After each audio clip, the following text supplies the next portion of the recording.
So my name is Natalie Garrett Brown, and I have an outdoor site dance practice which goes under the project name of Enter Inhabit, and I work with two other artists, a dance artist, Amy Voris, and a photographer, Christian Kipp.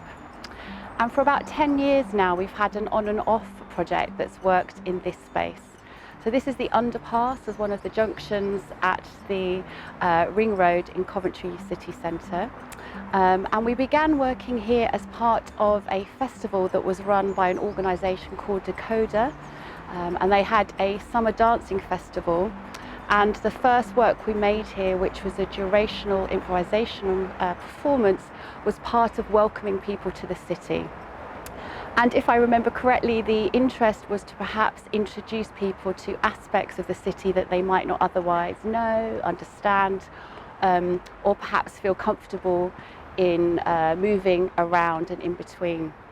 I think historically the underpass has been seen as something that's confusing to visitors, so it was a way of introducing that to people here for a summer dancing project.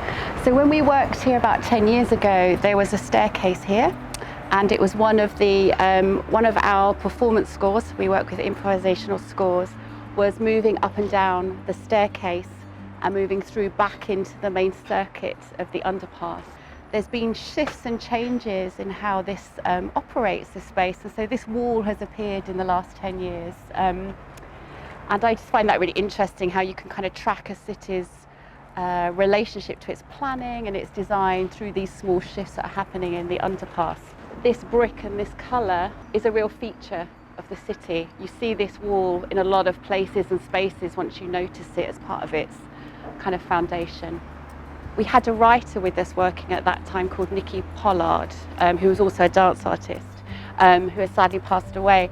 But she had a whole writing practice that she brought into the project, and this was one of her favourite places to leave little bits of writing and engage with participants.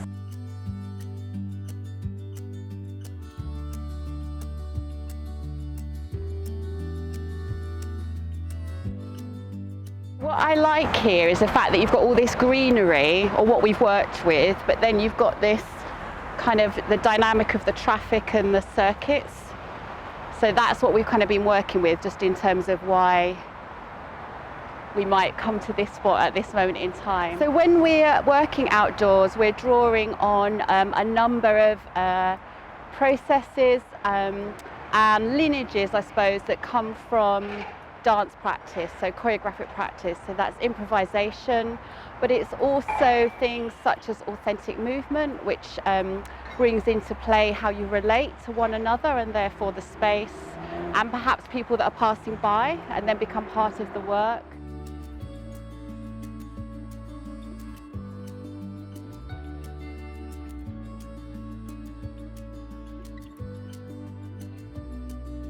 Also, when we made the original performance score, this was the end, so we disappeared off into the city from this place. And some people followed us, some people went and had their own walk, so it was just a kind of invitation to go back out into the city from the underpass.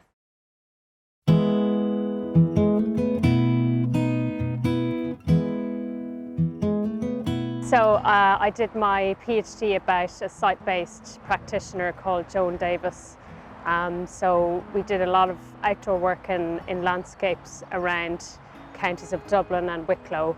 So that would have been kind of my first introduction to working outdoors. And she works with two different approaches. One is an authentic movement practice, so that is becoming really aware of your own sensory experience and being able to witness it, observe it, seeing how you respond to environments, what impulses you have in those sites. And then the body-mind centering practice she works with, which is more anatomy based, so looking at how bones and muscles and organs and fluids, what different possibilities they give to movement in the body, but also like how they interact with the environment around us.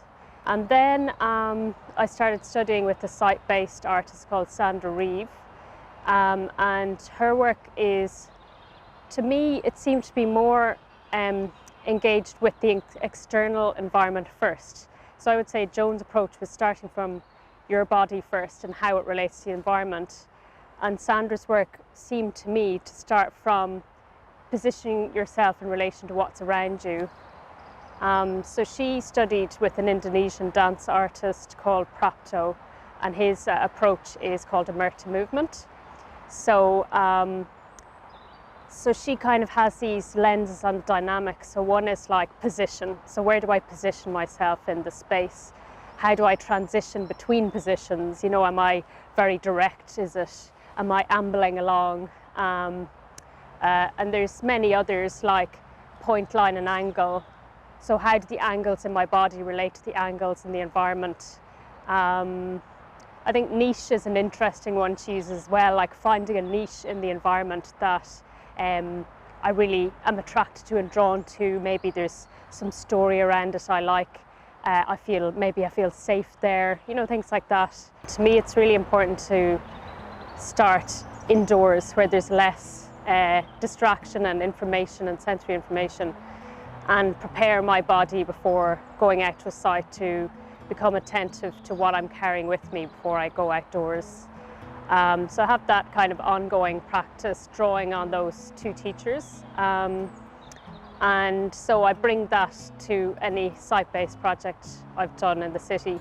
So like one of them would be, I brought Sandra Reeve to Coventry and she did a retreat here. So we had, I think there was about 15 artists, different disciplines, and we did sort of movement practices in the morning, or at different times actually with Sandra, and then the artists would go off and find sites they were drawn to and create work there.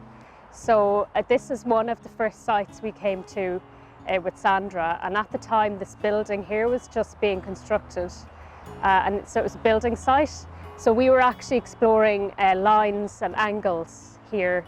So seeing what lines there are and angles in the space, what points there are. So I'm sure it looked quite abstract, I'm sure. But the builders started shouting at us. I think they were shouting "get a life" or something, and they had their camera phones and they were recording. And it was actually quite funny. I don't think they meant it in a mean way, I hope not anyway. So I find this site quite interesting because, well, there's so many factors to it. It's like a park environment, but it's also like right by the road. So sometimes I think it would be nice to come down here like with my lunch at lunchtime, but there's something quite exposed by being out in the road. So when we were doing site work, we'd kind of, you know, go right up to the perimeter and you could literally walk out onto the road there.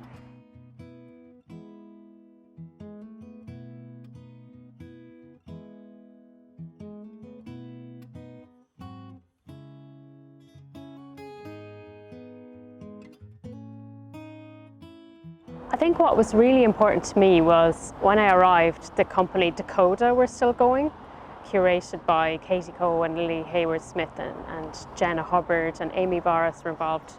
And it was very exciting because they brought really interesting work into Coventry. And a lot of it was site-based, but it was also like site artists who were spending periods of time in sites getting to know them and returning like several years. So their relationship with Coventry was built over time, and the kind of work they were creating was subtle, and it wasn't kind of obvious or spectacular or things like that, but it was really in depth and it came from a real knowledge of the city over time.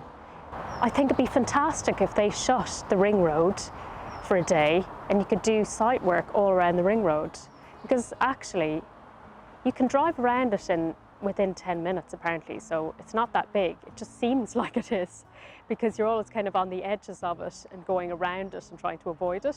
Well, certainly me, when I'm driving, I try to avoid it as well. And in the Sensing the City project, the principal investigator, who's Nicholas Wybrow, has sort of written about imagining what the ring road could be if it was closed, and it could be used by pedestrians, and maybe you could grow gardens there and all sorts of things. So I think it would be interesting to have a ring road festival where you sort of close it down for a day, and yeah, we could do site work there. That'd be great.